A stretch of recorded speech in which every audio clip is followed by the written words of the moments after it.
नमस्ते दोस्तों, मैं विजय ठक्कर और आप लोगों का सबका स्वागत है हमारे एक नए वीडियो में। अभी आज के वीडियो में मैं आप लोगों के साथ कोई भी चार्ट शेयर नहीं करने वाला, कोई भी एनालिसिस नहीं बताने वाला हूं। बेसिकली आज का वीडियो हमारा रहने वाला है साइकोलॉजी रिलेटेड। अभी आप में से बहुत सारे लोग ने नई ट्रेडिंग स्टार्ट की होगी और बहुत सारे लोग ऑलरेडी ट्रेडिंग करते होंगे और आप में से कुछ लोगों को ऐसा एक पॉइंट होगा ना कि यार एक सक्सेसफुल ट्रेडर बनने के लिए या फिर एक सक्सेसफुल ट्रेडिंग करने के लिए हम लोगों को कौन सी चीज़ों पे फोकस करना चाहिए। तो मैं आज अपने एक्सपीरियंस के बेसिस पे आप लोगों के साथ कुछ ऐसे पॉइंट शेयर करने वाला हूं जिसको अगर आप फॉलो करोगे तो आप एक अच्छी सक्सेसफुल ट्रेडिंग अचीव कर सकते हो। और मैं आप लोगों को ये बोल रहा हूं बिकॉज मैं खुद स्टॉक मार्केट में पिछले 12 साल से full time trading and investment कर रहा हूं। अगर आप लोगों को नहीं पता है तो मैं आप लोगों को बता देता हूं। मैंने 2011 में अपनी सब ब्रोकिंगशिप स्टार्ट की थी और वहीं से अपना मेरा जो फुल टाइम स्टॉक मार्केट का जो करियर है वो मैंने स्टार्ट किया था।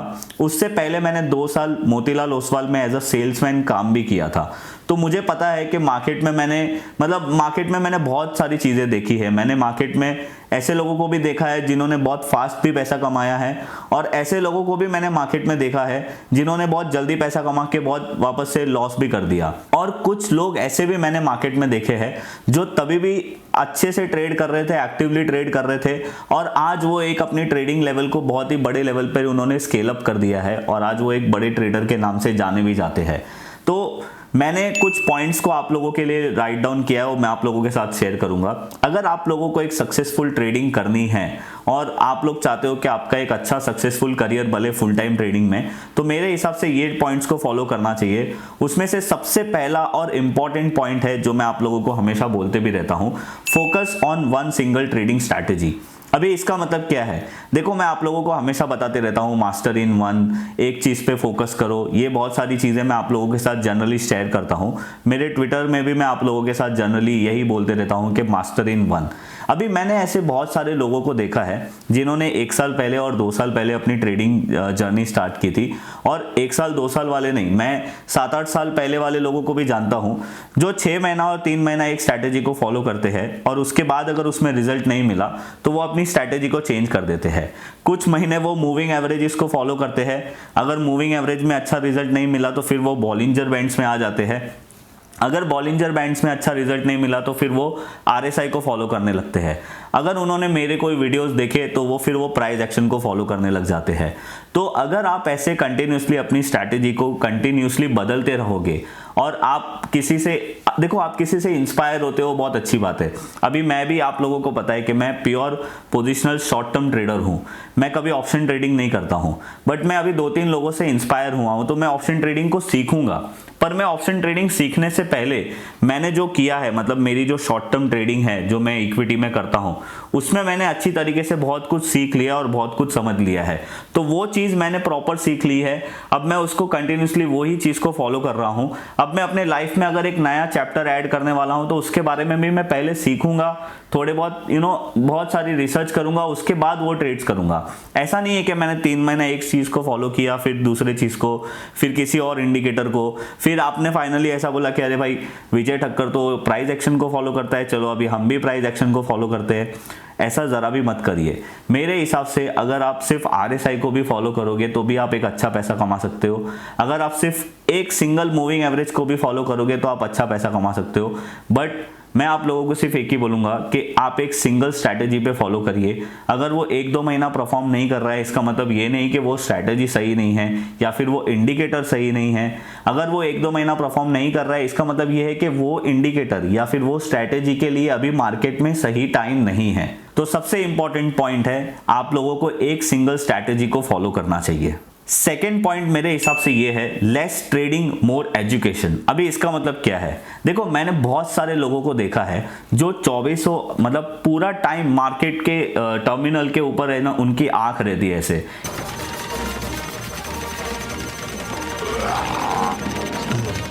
अरे यार अभी ये कौन सा सौदा आया, अरे किसी ने कुछ ट्वीट किया, हमने कोई नया सौदा कर लिया, अरे टाटा मोटर हाई जा रहा है, अरे चलो इसको ले लेते हैं, अरे IRCTC भाग रहा है हम इसको ले लेते हैं, अरे आज स्टील स्टॉक्स बहुत अच्छे चले चलो हम लोग स्टील स्टॉक्स को ले लेते हैं।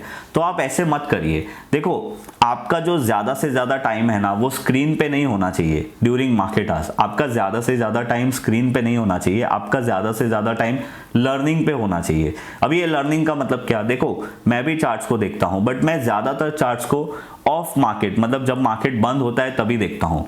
और मैं क्या करता हूँ ना, मैं अपने सारे चीज़ों को सेटअप्स को या फिर अपनी स्ट्रैटेजीज को लाइन आउट कर देता हूँ कि भाई अगर ये स्टॉक इतने के ऊपर जाएगा तो ही मैं बाय करूँगा।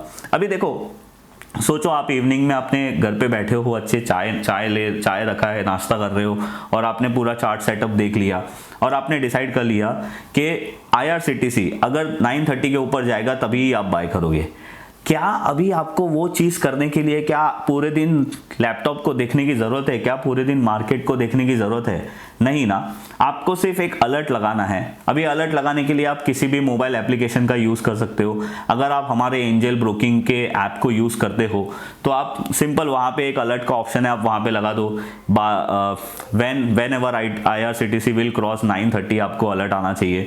तो आपको IRCTC का सिंपल एक अलर्ट आ जाएगा और फिर बिलीव मी आपको चार्ट देखने की भी ज़रूरत नहीं है क्योंकि आपको ऑलरेडी पता है कि IRCTC 930 के ऊपर जाएगा तो बाय है। ऐसा मैंने बहुत बार किया है और आप लोगों के साथ बहुत बार ऐसे ट्वीट भी शेयर किए हैं। अभी रिसेंटली मैंने आप लोगों के साथ एक ट्वीट शेयर किया था जिसमें मैंने लिखा था Suven pharma is more good about 555। तो वो क्या था, और मैंने एक और ट्वीट आप लोगों को लिखा था कि KPIT is looking more good about 665 something था।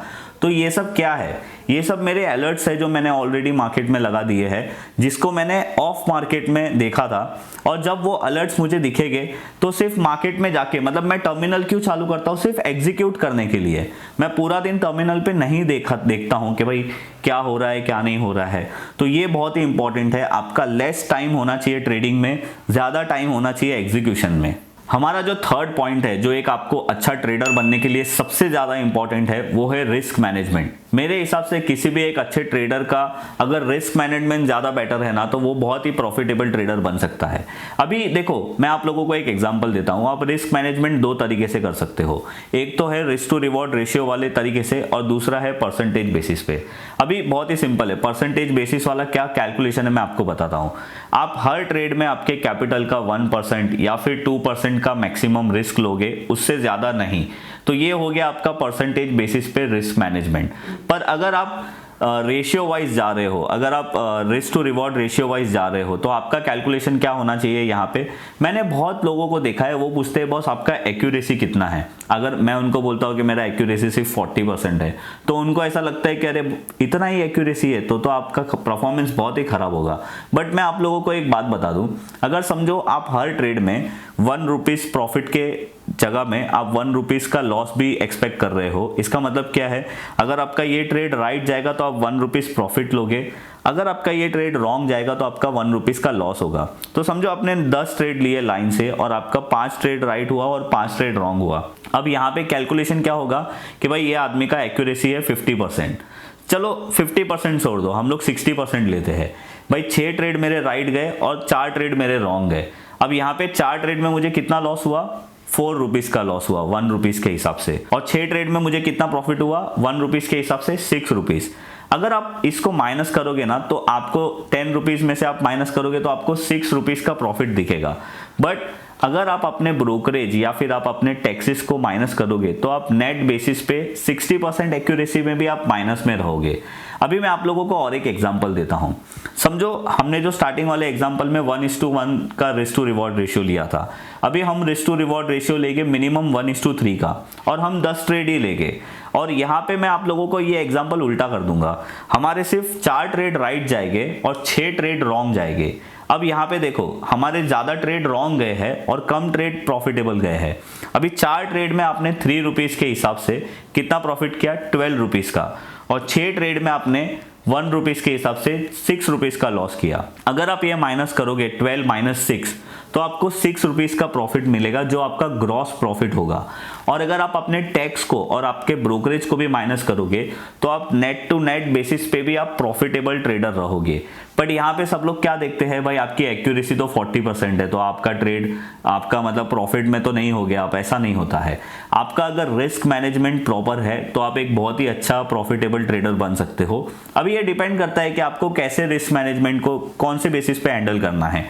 पर ट्रेड परसेंटेज लॉस वाले रिस्क मैनेजमेंट को आपको हैंडल करना है, आपको वो फॉलो करना है, या फिर आप रिस्क टू रिवॉर्ड रेशियो वाले को हैंडल कर सकते हो। देखो जनरली जो इंट्राडे ट्रेडर या फिर वो BTST या स्विंग ट्रेडर होता है ना, वो रिस्क टू रिवॉर्ड रेशियो वाले ट्रेड्स को हैंडल नहीं कर सकता। बिकॉज इंट्राडे ट्रेड में आपको 1:3 के ट्रेड्स बहुत रेयरली मिलेंगे, तो फिर वो वाले साइड पे आप परसेंटेज बेसिस को फॉलो कर सकते हो। बट अगेन ये सबसे एक इंपॉर्टेंट पॉइंट है, अगर आपका रिस्क मैनेजमेंट आप प्रॉपर कर रहे हो तो आप एक अच्छे प्रॉफिटेबल ट्रेडर बन सकते हो। अभी फोर्थ और सबसे इंपॉर्टेंट पॉइंट है रिस्क मैनेजमेंट के बाद, वो है पोजीशन साइजिंग। अभी मैंने पोजीशन साइजिंग के ऊपर और रिस्क मैनेजमेंट के ऊपर एक प्रॉपर डिटेल में वीडियो बनाया है। मैं यहाँ पे कहीं पे डिस्क्रिप्शन में उसकी लिंक डाल दूंगा, तो आप उसको देख लेना डिटेल में। बट अभी मैं अगर आप लोगों को शॉर्ट में समझाऊं पोजीशन साइजिंग का मतलब क्या है, तो देखो समझो आप कोई स्टॉक ले रहे हो जिसका प्राइस है 500 रुपीज, और आपने जब ये वो स्टॉक खरीदा तो आपको पता चला कि इसका स्टॉप लॉस 480 है, राइट। और आपने डिसाइड किया है कि भाई मैं हर ट्रेड में 10,000 से ज्यादा का रिस्क नहीं लूंगा। तो आपको क्या करना है ना, 500 माइनस 480, आपको आंसर मिलेगा 20 रुपीज। मतलब आपका जो स्टॉप लॉस है वो 20 रुपीज का है। तो आपको क्या करना है, 10,000 डिवाइड बाय 20 करना है, आपको आंसर आएगा 500 पॉइंट का। अब ये 500 का मतलब क्या है, इसका मतलब ये है कि भाई ये स्टॉक की जो क्वांटिटी है आप 500 खरीदो, जब भी इसका स्टॉप लॉस हिट होगा तो आपको 10,000 का ही लॉस होने वाला है। मतलब आपने ट्रेड लेने के पहले ही डिसाइड कर लिया था कि हर ट्रेड में आपका रिस्क कितना होगा, और उसके बेसिस पे आपने आपकी पोजीशन को ओपन किया। तो ये एक बहुत ही इंपॉर्टेंट एलिमेंट है। अगर आप इसको फॉलो नहीं करते तो आप इसको फॉलो करिए। अगर आपको इसके बारे में डिटेल में वीडियो देखना है तो मैं यहाँ पे लिंक डाल दूंगा, आप वहां पे भी जाके देख सकते हो। बट रिस्क मैनेजमेंट के बाद सबसे इंपॉर्टेंट है हमारे लिए पोजिशन साइजिंग। अभी फिफ्थ पॉइंट है know how to handle your trades. अभी इसका मतलब क्या है, देखो मैंने बहुत सारे ट्रेडर्स को देखा है, वो अपना एक रूल तो बनाते हैं, अपनी एक स्ट्रैटेजी तो बनाते हैं, बट अल्टीमेटली उसको फॉलो ही नहीं करते हैं। फॉर एग्जाम्पल अभी समझो आपने कोई स्टॉप लॉस रखा है, और समझो अभी मार्केट में आपने ट्रेड लिया, उसके बाद वो स्टॉप लॉस के पास वो ट्रेड आया है, तो जनरली बहुत सारे ट्रेडर क्या करते हैं, वो स्टॉप लॉस को डिलीट कर देते हैं और ऐसा सोचते हैं कि भाई अभी मार्केट नीचे गिरा है ना, कोई बात नहीं, मैं अभी इसको हटा देता हूं, बिकॉज ये स्टॉप लॉस इसलिए हिट हो रहा है बिकॉज अभी मार्केट नीचे गिर रहा है। वो टाइम पे हमारे दिमाग में बहुत सारी चीजें आ जाती है और हम लोग वो चीजों को हमारे फेवर में लेके जाने के लिए कर रहे हैं, क्योंकि हमको लॉस बुक नहीं करना है। तो हम क्या करते हैं, जनरली समझो आपने 480 का स्टॉप लॉस रखा है और स्टॉक अभी 485 के पास आ गया है, और वो आया इसलिए क्योंकि मार्केट गिरा है या जो भी रीजन है, आप क्या करते हो, वो स्टॉप लॉस को डिलीट कर देते हो, और फिर अल्टीमेटली वो 470, 460, 450, फिर वो हमारा ट्रेडिंग जो होता है वो इन्वेस्टमेंट में कन्वर्ट हो जाता है। तो सबसे इंपॉर्टेंट पॉइंट, अगर कोई स्टॉक में आपका स्टॉप लॉस हिट हो रहा है, देखो आप स्टॉप लॉस कभी सोचते हो, जब भी आप ट्रेड प्लान कर रहे हो तभी आपने स्टॉप लॉस सोच लिया था, और अगर वो ट्रेड में हमारा स्टॉप लॉस हिट हो रहा है तो प्लीज आप अपना लॉस बुक कर लीजिए, because as per your strategy आप अल्टीमेटली अगर आपने रिस्क मैनेजमेंट प्रॉपर संभाला है, अगर आपने पोजीशन साइजिंग प्रॉपर कैलकुलेट की है, तो 10 ट्रेड के बाद जो भी रिजल्ट होगा आपका पॉजिटिव ही होगा। तो अगर एक आधे 2 ट्रेड में आपका स्टॉप लॉस हिट हो रहा है तो इसके लिए कोई प्रॉब्लम नहीं है, आप उसको लॉस बुक करिए, लॉस को एक्सेप्ट करिए और वो ट्रेड को कंप्लीट करिए। और दूसरा इसके अंदर एक पॉइंट ये है ना कि बहुत सारे ट्रेडर लोग फियर के बेसिस पे कोई अपना ट्रेड नहीं लेते हैं। अभी देखो जैसे यहाँ पे बहुत सारे ट्रेडर अपने स्ट्रैटेजी के हिसाब से स्टॉप लॉस को मेंटेन नहीं करते, वैसे एक सेट ऑफ ट्रेडर है, उन्होंने अपनी स्ट्रैटेजीज बना ली है, सब कुछ लाइन आउट कर लिया है। बट समझो आज कोई इवेंट डे है और वो इवेंट के डे पे उनका कोई स्ट्रैटेजी के बेसिस पे कोई चीज में बाय या सेल आता है, पर वो लोग क्या सोचते हैं कि नहीं आज हम लोग बाय नहीं करते बिकॉज ये इवेंट है और ये इवेंट के दिन बाय का सिग्नल आया है। मतलब हम बहुत ज्यादा चीज सोचते हैं और फिर हम वो चीज को बाय नहीं करते हैं, और अल्टीमेटली पता चलता है कि वो दिन जो बाय आया था वो हमारा सबसे बेस्ट ट्रेड बन सकता था अगर हमने लिया होता तो आप कभी भी आपके ट्रेड को मिस मत करिए फियर के चक्कर में। और सबसे एक और इंपॉर्टेंट पॉइंट है इसके अंदर, बहुत सारे लोग क्या करते हैं ना, ट्रेड लेने के बाद उसका ओवर एनालिसिस करते हैं। फॉर एग्जांपल आपने एक ट्रेड लिया स्विंग ट्रेड के बेसिस पे, ठीक है, आपने 500 रुपीज़ पे टाटा मोटर ले लिया, आपका टारगेट 550, आपका स्टॉप लॉस 480 है। अभी आपने ये सोच लिया है, बट ट्रेड लेने के बाद स्टॉक आपका 500 पे है, फिर 495 पे आया, फिर वापस 498, फिर 500, फिर 490, मतलब ये रेंज में घूम रहा है। आपके दिमाग में क्या चालू हो जाता है, अरे क्या मैंने ट्रेड सही लिया है, क्या टाटा मोटर का कुछ प्रॉब्लम है, क्या टाटा मोटर में कोई इशू आ रहा है, अरे वो जो चिप का शॉर्टेज है उसके वजह से टाटा मोटर में इशू आ रहा है। ऐसे हम लोग बहुत ओवर एनालिसिस करने लगते हैं और फिर हम लोग क्या करते हैं, 500 या 495 के आसपास हमारा ट्रेड स्क्वायर ऑफ कर देते हैं और थोड़े दिन के बाद पता चलता है टाटा मोटर 550 600 भी हो गया। तो इसका क्या मतलब हुआ, आपने प्रॉपर ट्रेड लिया था, प्लान किया, उसको एग्जीक्यूट भी किया, बट आपने ओवर एनालिसिस भी कर दिया, तो ये भी एक गलत पॉइंट है। तो आपको पता होना चाहिए कि आपकी स्ट्रैटेजी या फिर आपके ट्रेड्स को आपको कैसे हैंडल करना है। तो ये सबसे एक इंपॉर्टेंट पॉइंट है। अभी लास्ट पॉइंट है, keep track of your performance. अभी सबसे ज्यादा इग्नोर वाला यही एक कॉन्सेप्ट है, इसके ऊपर भी मैंने एक वीडियो बनाया था, अगर आपको इसके बारे में डिटेल में देखना है तो मैं यहाँ पे कहीं पे लिंक डाल दूंगा।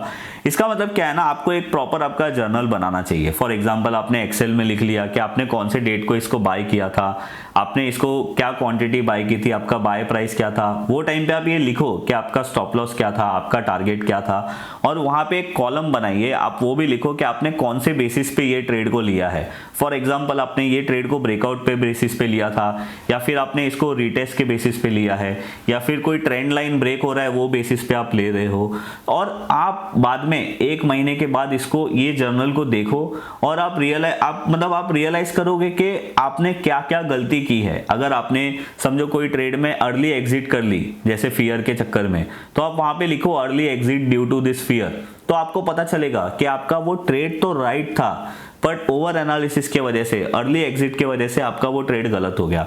मतलब ये जनरली इसलिए इंपॉर्टेंट है ना कि अगर आप अपने मिरर में देखोगे तो आपको पता चलेगा आपके अंदर क्या प्रॉब्लम है। तो ये ट्रेडिंग जर्नल बनाना भी इतना ही इंपॉर्टेंट है आपके अच्छी ट्रेडिंग को सुधारने के लिए। अगर आप इसको बनाओगे तो आप लोगों को पता चलेगा कि आपने मिस्टेक क्या क्या की थी और आप वो मिस्टेक्स नेक्स्ट टाइम ना करो, या फिर आप वो मिस्टेक को कैसे सुधार सकते हो, इसके ऊपर आपका ज़्यादा इंपॉर्टेंस रहेगा और आपकी स्ट्रैटेजी जो वही रहेगी। पर अगर आप अपने मिस्टेक्स को अवॉइड करने लग जाओगे तो ऑटोमेटिकली आप एक प्रॉफिटेबल ट्रेडर बन जाओगे।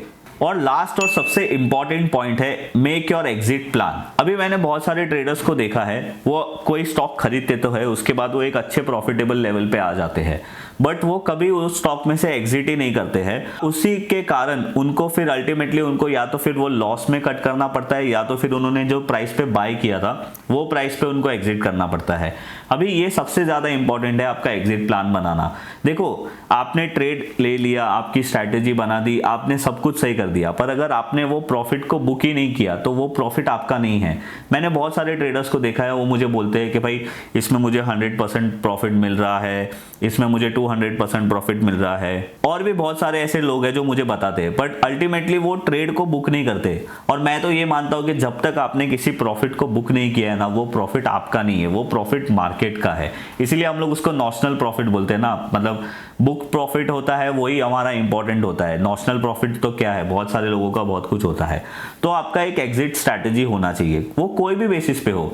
या समझो मेरा एग्जिट स्ट्रैटेजी जनरली क्या होता है ना, मैं जब भी एंट्री लेता हूं तो मैं अपना एक टारगेट डिसाइड करता हूं। मेरा फर्स्ट एग्जिट स्ट्रैटेजी होता है कि अगर भाई इतना स्टॉक अपने टारगेट पे आ गया या फिर उसने अपने स्टॉप लॉस को हिट कर दिया तो मैं ये ट्रेड में से एग्जिट हो जाऊंगा।